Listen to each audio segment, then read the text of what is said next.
Buenas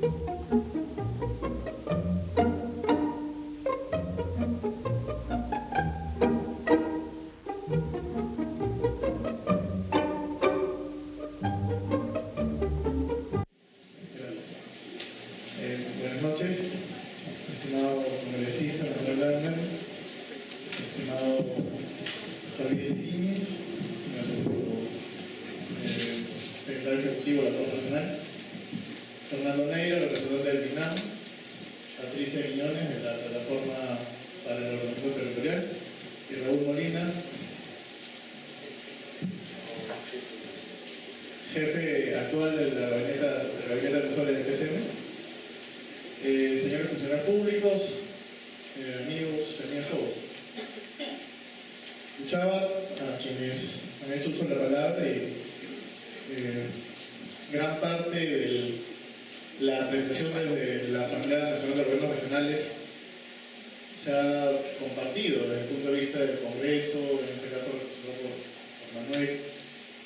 anterior secretario de Descentralización. Lo dicho por el señor Ibáñez también, y también en parte por lo señalado por Fernando. Yo creo que todos los que estamos acá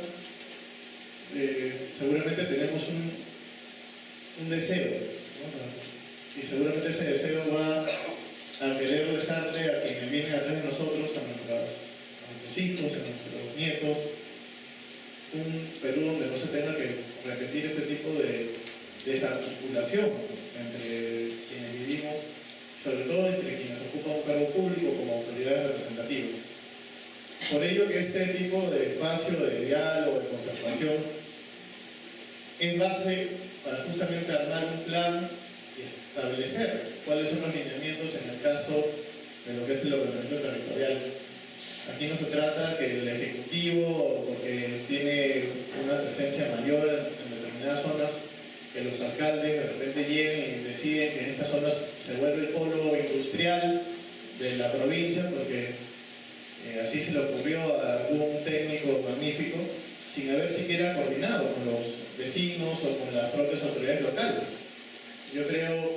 que de igual forma, y tampoco los vecinos van a pretender tomar una decisión quizás absurda y quizás contra los propios intereses a futuro de un pueblo, simplemente porque tienen alguna mala información que les evita o les impide abrir la oportunidad a otras cosas. Ambas posiciones, tanto de los grandes como de los chiquitos, digamos, por así decir, terminan siendo pues posiciones totalmente sesgadas y totalmente parcializadas en la medida que no son objetivas.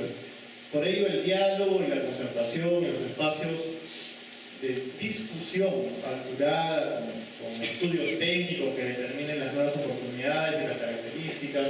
con proyectos que mitiguen las consecuencias en la medida que toda acción va a generar una reacción negativa muchas veces, obviamente, pero tiene que compensarse, tiene que mitigarse este tipo de consecuencias, va a permitir elaborar no solamente lo que es bueno para un pueblo, para una ubicación, para un país, sino finalmente lo que es lo mejor para toda la nación y para todas las futuras generaciones. Una decisión libre, en la medida que se entiende el significado completo de la palabra libertad, no es simplemente escoger entre lo bueno y lo malo, o escoger aquello que se me ocurre que puedo en estos momentos tener ganas de hacer, sino que más bien una decisión libre es entre la posibilidad que tenemos de escoger entre lo bueno y lo mejor. Y en este caso, un pueblo libre, una autoridad libre de intereses económicos, libre de presiones de ciertos sectores de la economía, o inclusive libre de simplemente el temor de enfrentarse en la medida de la opinión ciudadana, porque cree que si demuestra técnicamente su posición se va a generar anticuerpos en un grupo de la población. Es una nación totalmente esclavizada y totalmente dependiente de algo que no es lo mejor para un pueblo. Por ello, el rol que debe generar, el rol que debe tener no solamente las autoridades, sino también en la ciudadanía, en los espacios de diálogo, debe ser a la altura de estas aspiraciones realización de este sueño que tenemos para dejarle a nuestros hijos y nietos y demás generaciones un lugar mucho más ordenado, mucho más armonioso con la naturaleza, mucho más igualitario en oportunidades en la medida de la descentralización, que es el sueño que todos tenemos. Los gobiernos regionales cumplen una labor importante en esto, se ha señalado hace un momento, pero que no es ni exclusiva ni tampoco es excluyente. Nuestra labor obviamente tiene que ir articulada, como ya se ha establecido acá y es conocido por todos ustedes, de la mano con autoridades en esferas locales, municipales y con autoridades nacionales. Sumándole a ella obviamente el diálogo, que es el poder obviamente que nos permite ocupar el cargo público, el poder es del pueblo, que a través de instancias de diálogo, de participación ciudadana, hagan saber también sus inquietudes, sus aspiraciones y sus críticas. Por eso los gobiernos regionales, en este sentido, han venido pues tratando de corregir una herencia que la tenemos, que nos guste o no nos guste, nos ha tocado a todos como país. Hemos crecido y estamos creciendo aún, porque todavía se aprecia mucho desorden en el tema de desarrollo del territorio, en el tema de gestión del territorio, inclusive en el tema de cuencas hídricas. La famosa división de jurisdicciones regionales atenta contra un principio natural, que es el tema de integración a través de cuencas hídricas. Por ejemplo, ahí tenemos ya solamente un ejemplo de los varios que se pueden encontrar en cómo estamos mal distribuidos, entre comillas, o cómo nos han dividido mal. ¿A quién se le ocurrió hacer una línea imaginaria para dividir pueblos que seguramente tienen años de nexos, no solamente por un tema de intercambio cultural, comercial, de sangre y de familia, sino que en el caso, hablo de las regiones de costa, que estamos unidos por un tema hídrico, por una cuenca, por un río, hacia la propia sierra, que en este caso sería la misma cuenca en la zona media y en la zona alta. Este tipo de errores, obviamente, no nos desmotivan, ¿no? Yo creo que más bien generan un nuevo reto para todos nosotros como peruanos, para ver la forma como se produce y cómo se ordena la casa, por así decirlo, de forma un poco coloquial. Nosotros tenemos un reto fuerte en ese sentido y que a través de las instancias normativas, legislativas y también de gobierno se están haciendo justamente todos los esfuerzos para evitar que siga creciendo chueco el árbol, ¿no? Si es que entendemos la misma frase, pero es un país con tantas cosas por aprovechar, con tantos recursos naturales, con tanto espacio que poder generar un desarrollo en horizontal, que obviamente es el momento ya de tomar las cosas y hacerlas de la mejor forma posible. Nosotros, como gobierno regional, y traigo el saludo de Javier Atkins, a quien seguramente había invitado como presidente de la Asamblea de Gobiernos Regionales, que él ya se excusó, y él tiene una experiencia en Piura, ¿no? En la tierra de los chifles, tiene una experiencia exitosa, en donde, por ejemplo, en este proceso de descentralización y de transferencia de funciones que ya contamos alguna día los gobiernos regionales, por ejemplo, en Piura se ha podido recuperar una cantidad cercana a 300.000 hectáreas y que hoy día 20.000 de ellas hoy día ya están en etapas productivas. Ello ha hecho que Piura constituye hoy día, como saben todos ustedes, seguramente la región con el mayor índice en crecimiento de alta exportación, al igual que lo viene haciendo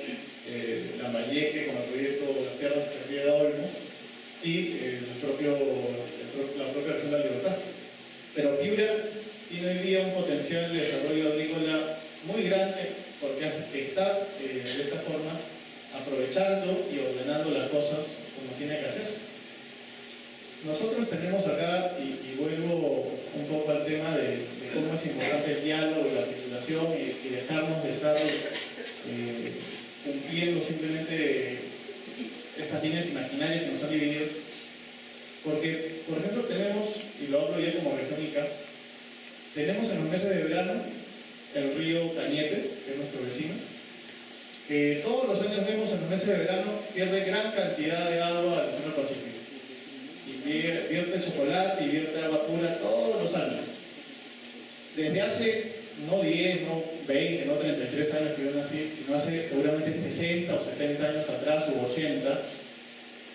existen anhelos de poder irrigar la pampa de Topará, o de la pampa Ñoco, como se llama, que es la pampa que está en la zona sur de Cañete, ¿no? Y que siempre, por una cuestión de esta famosa división política, evitaban pues que el agua se vaya para el sur, porque el pueblo decía, o algunas autoridades, no creo que el pueblo, pero algunas autoridades de esta provincia señalaban que el agua de este río tenía que regar solamente Cañete y que no podía irrigar las tierras del sur que pertenecían a otra provincia. Ejemplos como este han hecho que el Perú seguramente a lo largo de sus libros y enciclopedias de historia encontremos frustraciones y encontremos decepciones. Por ello, reitero, la cuestión técnica, los estudios de qué cosa es lo mejor, de si esta zona es industrial, esta zona es comercial, esta zona es habitacional, esta zona es agrícola, tendremos que hacerlo de la mejor forma posible, con total libertad, para no lamentarnos posteriormente errores y tener que decir pan para hoy, hambre para mañana, que desgraciadamente cuando uno toma decisiones apresuradas en la medida de únicamente recolectar tributos de una inversión particular en una zona específica, termina obviamente frustrando el desarrollo futuro por efectos obviamente propios de la actividad industrial o de la actividad minera en este caso. La hoja de ruta ya se sabe, mientras se debate la ley de ordenamiento territorial, obviamente es necesario que se culminen los procesos de certificación ecológica y económica a nivel de regiones y provincias. Es importante que el MINAM precise los instrumentos complementarios para este ordenamiento territorial, en la medida justamente de no tener pues, que después chocar o tener que perder tiempo en discusiones que deberíamos evitarlas, reitero, en la etapa pues, del diálogo y de la etapa de la concertación. Yo concluyo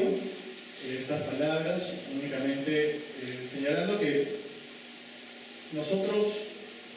en el Perú tenemos una riqueza muy grande, y eso lo conocen ustedes más que yo, una riqueza en sus distintos tipos ecológicos, en sus distintas regiones, costa, sierra, selva, en sus distintas regiones de norte a sur, de este a oeste, y que en la medida que sepamos cuidar, como señaló hace un momento Manuel, que sepamos cuidar y sepamos entender que la naturaleza es nuestra aliada para convivir, para poder destacar y crecer en este planeta, creo que ahí entenderemos de mejor forma lo que va a ser el ordenamiento de nuestro territorio como país. No podemos pretender atentar contra la naturaleza simplemente buscando lucro o buscando una satisfacción inmediata, sino que debemos tener mucho más armonía en nuestras decisiones, mucho más respeto también, así no hable la naturaleza, porque cuando habla la naturaleza y el río se desborda, ahí nadie lo para. Cuando la naturaleza habla y en zonas no aptas para vivienda existe un movimiento telúrico, ahí todos estamos llorando. Entonces no vayamos contra el orden natural que hoy día, gracias a los estudios técnicos, nos permite identificar zonas y riesgos o, en el caso de oportunidades nuevas, zonas que no son las aptas para instalar cierta actividad económica en ciertas geografías. Culmino agradeciendo la invitación y esperando pues, que estos espacios que Plataforma nos brinda, con todos los niveles de gobierno y la ciudadanía y los técnicos que seguramente ustedes están abocados en esta tarea diariamente en sus regiones y provincias, tengamos a corto plazo ya logros que podamos ver pues, un Perú más ordenado, más seguro y más desarrollado. Gracias.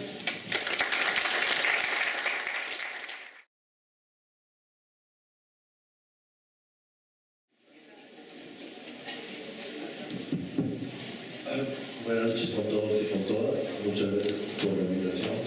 Los saludo en nombre del presidente del Consejo de Ministros, que no ha podido acompañarnos porque se puso a última hora en otro evento y tuvimos, como suele suceder, dividirnos entre los dos.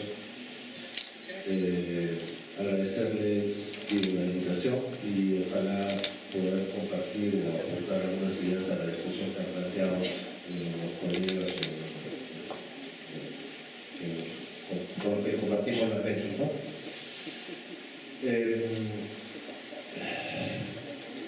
De las cosas que se han planteado en las intervenciones anteriores, quería retomar como tres elementos ligados a una de las prioridades que ha planteado el Premier con respecto a temas relacionados con directamente o indirectamente, que es esto de los pueblos de desarrollo. Pero antes de entrar a eso, la primera cuestión que quería resaltar es que, evidentemente, como Javier lo planteó y luego usar con él, que le sigo debiendo una reunión para poder mirar la política con detalle, tenemos un problema conceptual todavía. No porque no haya desarrollo conceptual sobre el tema, sino porque creo que no nos hemos puesto muy de acuerdo sobre lo que entendemos por ordenamiento territorial y otros conceptos relacionados a ello. Para lo cual, lo primero que tendríamos que hacer es convenir en una definición de territorio. Ahí retomaría lo que dijo Manuel Nájera en el sentido de que el territorio es una construcción social, pero le comentaría que esa construcción social sufre distintos grados de transformación social. Ese territorio tiene en la realidad distintas gradaciones en el nivel o en la manera como la sociedad transforma el territorio. Sí, realmente por intensidad diría que desde los espacios naturales, que a veces creemos que no están transformados, pero tienen niveles muy pequeñitos de transformación social, hasta un espacio como el que estamos compartiendo en este momento, que probablemente representa el máximo nivel de transformación social del espacio físico natural existente, y casi a veces no somos conscientes de que está debajo o alrededor o formando parte de estos espacios construidos donde estamos en este momento. Eso es bien importante, las distintas intensidades de transformación social del territorio, porque deberían ser base para diferenciar políticas referidas al asunto. Si estamos de acuerdo con ese concepto de territorio, lo siguiente sería ponernos de acuerdo sobre qué significan los distintos tipos de procesos de política o de acción pública o de acción social con respecto al territorio. Entonces, solemos hablar de ordenamiento, pero a veces en nuestra cabeza estamos entendiendo cosas bien distintas usando esa palabra. Hace unos días un funcionario público me decía, vinculado a los procesos de demarcación y organización territorial, que fundamentalmente están referidos a la organización del Estado sobre el territorio, me decía, tenemos que formar gestores territoriales y acreditar gestores territoriales. Entonces la pregunta que yo le hacía es, ¿qué significa gestores territoriales? ¿Significa gestores territoriales con respeto a los procesos de demarcación y organización del territorio? ¿Significa gestores territoriales con respecto a la inversión pública y privada? ¿Qué significa gestores territoriales? Porque si quieres acreditar, primero tendrías que definir un perfil. Hay otra discusión en otro pedacito del Estado sobre oponiendo el concepto de ordenamiento territorial al de planeamiento territorial. Existen determinadas normalidades para determinadas escalas de territorio, sobre todo a nivel local, que se refieren a procesos de planeamiento en el espacio y en entidades territoriales vivas como las ciudades. Los procesos de toma de decisiones sobre los espacios urbanos son parte del ordenamiento territorial, son planeamiento territorial, y ambas cosas son distintas, o estamos hablando de distintas escalas de un mismo proceso. Por otro lado, muchos, cuando decimos ordenamiento territorial, en la práctica estamos pensando en una categoría que ya es bastante antigua, que es la de acondicionamiento territorial. Incluso nuestra ley de municipalidades casi usa distintamente los conceptos de ordenamiento y acondicionamiento como si fueran lo mismo. No voy a detallar el tema de acondicionamiento territorial porque lo voy a retomar después para mostrar un poco a qué me estoy refiriendo. Entonces, la primera cuestión creo es, tenemos que ponernos de acuerdo qué entendemos por cada cosa. En la discusión de la política me encontraba una salida adoptando este concepto de la gestión del ordenamiento territorial. La pregunta que vamos a tener que hacernos en el proceso de desarrollar o operacionalizar esa política es si eso nos resuelve las diferencias de aproximación conceptual que tenemos las distintas entidades públicas que tomamos decisiones sobre los espacios territoriales. Y en ese punto quiero entrar a la segunda temática que quería abordar en estas palabras, que que es la propuesta que ha hecho el Premier de los foros de desarrollo. De todas las prioridades que han planteado en el discurso de investidura, creo que esta es la que representa un desafío mayor para operacionalizar. O sea, podemos discrepar qué cosa hay que hacer en seguridad ciudadana, pero digamos, todos entendemos lo que significa definir una estrategia en seguridad ciudadana, lo mismo en corrupción, lo mismo en temas de posicionamiento internacional, pero el tema de pueblos de desarrollo es un tema que también como concepto tiene muchísimos años y cuando nació tenía una significación que no es necesariamente la que está implícita en el planteamiento que ha hecho el Premier. La idea que está detrás de la propuesta de pueblos de desarrollo planteada hoy día en las prioridades que ha planteado el Premier tiene que ver más con este enfoque que también usamos muy fácilmente de enfoque territorial, es decir, comenzar a mirar las intervenciones temáticas, especializadas, sectoriales o como queramos llamarlas, como intervenciones que convergen en territorios específicos. Y cuando convergen en territorios específicos, van formando un mosaico de interrelaciones entre ellas que producen un resultado en el territorio distinto a la suma de las partes. Y eso es clave para que podamos ligar este tema de, por ejemplo, la inversión pública y privada en los territorios con efectivos de resultados de desarrollo o de mejora del bienestar para la población que comparte esos territorios. Y ahí yo creo que una primera cosa que tenemos que comenzar a diferenciar es el tema de las escalas. A veces tendremos a hablar de determinadas categorías como si en todos los casos estuviéramos refiriendo a procesos del mismo tamaño. O sea, cuando hablamos de ordenamiento territorial, cuando hablamos de planeamiento territorial, cuando hablamos de gestión del territorio, podemos estar hablando de espacios o ámbitos territoriales muy grandes del tamaño de una nación, podemos estar hablando de grandes porciones del territorio de una nación, podemos estar hablando del concepto de región como un espacio, como una serie de articulaciones entre las personas, las economías, las infraestructuras ubicadas o que comparten ese territorio, podemos estar hablando de lo local y dentro de lo local mayor y lo local comunitario, lo local menor. Y en todos los casos, las sociedades o las colectividades y sus autoridades y sus instituciones van a tomar, y sus agentes privados van a tomar decisiones sobre uso y, por lo tanto, efectos en transformación del territorio que comparten. En los últimos años nos hemos acostumbrado, cuando hemos hablado de grandes intervenciones en el territorio, a pensar en inversión. Entonces, la discusión en los últimos años se ha centrado en los grandes proyectos de inversión pública y privada en distintas regiones del Perú. Y siempre la discusión ha estado ligada a que como son muy grandes proyectos y tienen requerimientos de tamaño de inversión muy grandes, no están al alcance del Estado y entonces nos concentramos en la discusión de los esquemas financieros que permitan llevar a cabo esos grandes proyectos de inversión. El congresista Danfer mencionó Talara. En las últimas semanas hemos estado discutiendo fuertemente con el proyecto Majes-Siguas, la carretera longitudinal, el aeropuerto de Chincheros. La pregunta es, esos proyectos por sí mismos, por mayor envergadura que tengan, y preveamos o no lo suficiente los impactos sociales, ambientales y físicos que van a tener, por sí mismos van a producir desarrollo territorial, procesos que impacten en la vida de las personas que viven en esos territorios, no necesariamente. La propuesta del Premier está planteada desde esos grandes proyectos. Tenemos que comenzar a mirarlos unos al costado de los otros, en los espacios territoriales que ocupen. Por supuesto que los grandes proyectos de inversión pública y privada, y el sector privado le reclama al Estado un gran contingente de infraestructura para él mismo llevar sus grandes proyectos de inversión privada, son procesos de largo aliento, generalmente tienen impactos muy grandes en los territorios de las sociedades donde se insertan, pero generalmente por sí mismos no logran articularse entre unos y otros. Y ahí tenemos que abordar otras escalas de la gestión del territorio que a veces no les prestamos suficiente atención o nuestro marco institucional es menos eficaz. Simplemente ligándome con lo que es nuestro día a día en PCM. Debajo de esos grandes proyectos de inversión pública y privada hay un conjunto de otras inversiones públicas y privadas mucho más pequeñas, que tienen que ver más directamente con la vida de las personas.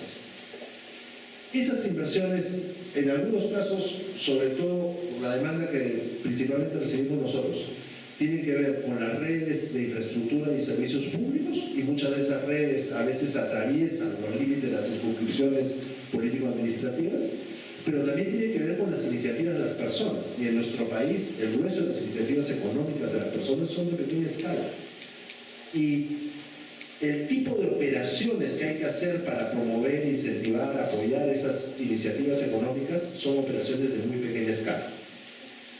Eso significa que enfoque territorial puede ser, sí, efectivamente, la discusión en la que nos hemos concentrado en los últimos años, los grandes proyectos de inversión pública-privada, pero enfoque territorial y polos de desarrollo también es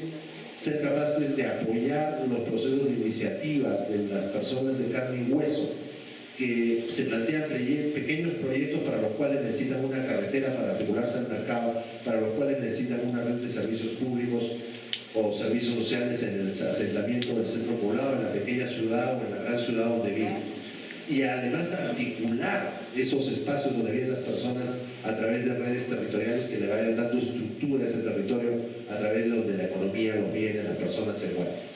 Entonces, lo que quería llamar la atención es que cuando hablamos de polos de desarrollo, cuando hablamos de enfoque territorial, estamos hablando de varias escalas. Y cada una de esas escalas necesita instrumentos de política distintos. Entonces, hablar de ordenamiento territorial en términos generales puede ser muy global y no nos ayuda a operacionalizar los procesos reales que tenemos que poner en juego para aterrizar este concepto de polos de desarrollo que ha planteado el Premier.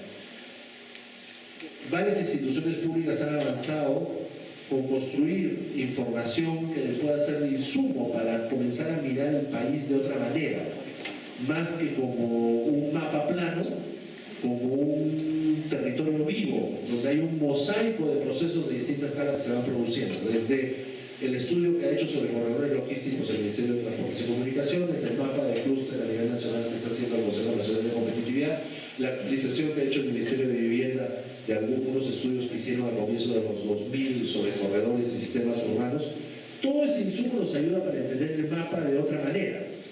más que como un papel plano con circunscripciones políticas administrativas, como un mosaico de infraestructuras, actividades, sociedades, ciudades, relacionándose, intercambiando y vinculándose a distintas escalas y jerarquías. Yo creo que la clave del camino para poder ordenar este tema de ordenamiento territorial, la redundancia y la gestión del territorio pasa por reconocer esas escalas contenidas unas dentro de otras.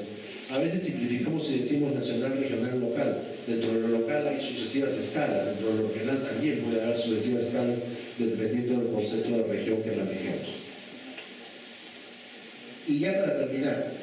si aceptamos ese concepto de que la gestión del territorio, el planeamiento del territorio, el ordenamiento del territorio tienen primero que nada aceptar esas sucesivas escalas en que la sociedad se construye el territorio,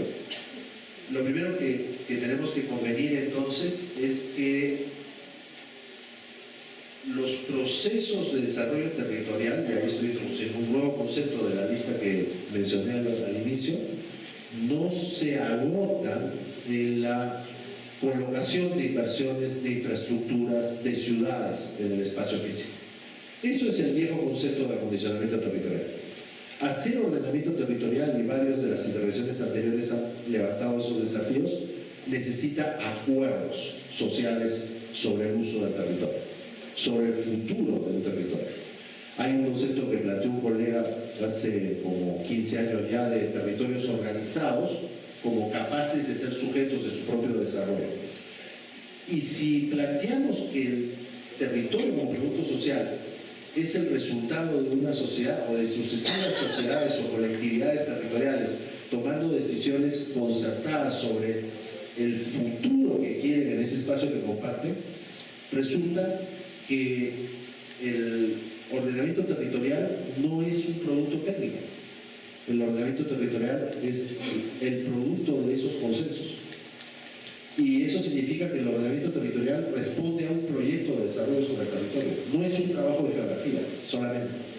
Es un trabajo principalmente de negociación entre actores sobre lo que quieren sobre ese espacio que comparten, pero complejizado por estas sucesivas escalas a las que me refería. Y esas sucesivas escalas desafían el marco institucional de eso que llamamos gestión del territorio,